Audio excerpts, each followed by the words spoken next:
My name is Andrea Clark. I'm the owner and lead designer for Media Flowers. Media Flowers actually started during COVID, so 2020. So it's almost 3 years old now in November. And I started it because my best friend actually told me to start it. I used to work at flower shops and wholesalers during my undergrad, and then when COVID hit and we were all at home, she was like, well, why don't you start doing flowers by yourself? You have the resources and the connections to start it. So I was like, okay, I guess I'll try. And so it was just me and her. She did the social media aspect, and then I did all the designing. So in the beginning, we just did everyday flowers. It was chaotic the first year, as you would assume, trying to figure it all out, but it was really fun. I live in Airdrie, so I have to drive down all the way to into Calgary to pick up the product from our suppliers. So I go pick up the flowers, I order everything, and I'll come back to Airdrie, and then you have to clean and process flowers. And after that, you have to condition them, so make sure they're in water with flower food. Sometimes I won't make the arrangements till the next day.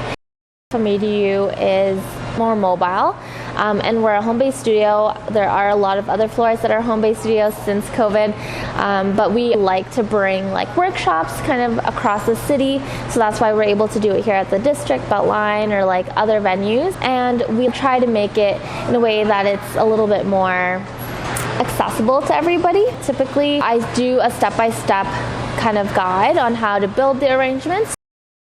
For example, I would tell them what's in front of them, the supplies that's in front of them, so the product, and then I teach a little bit about what the product is that they're using, so the type of flower, how to care for it, and then I explain about the different supplies that they have in front of them, so the shears that they'll use to cut it, and then we jump right in. I tell them what to do and why we do it, right? So why we clean off the foliage, off the flower stems, and and basically I tell them to pick up this flower and then stick that in, cut it and arrange it properly.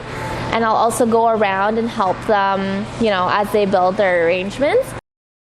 Usually there's a 10 to 15 minute break depending where the venue is. There's a 10 to 15 minute break for people to just grab refreshments and kind of take it easy, because you're not in class or anything, so it's supposed to be light and fun and people can mingle a little bit. And then we'll finish off the workshop with decorating whatever they made. So if it was a green tree, they'll pick out the decor that is in front of them, and then they go back and decorate it, and then they can take it home. So today is actually a collaboration with Girls Connect YYC. So the Mason Jar workshop, they will build a small floral arrangement, and they'll also build a candle. So Girls Connect will first do the candle portion of it. So while the candle hardens, the participants can also make their arrangement, and so they get to take home 2 things at the end of the night, which is lots of fun.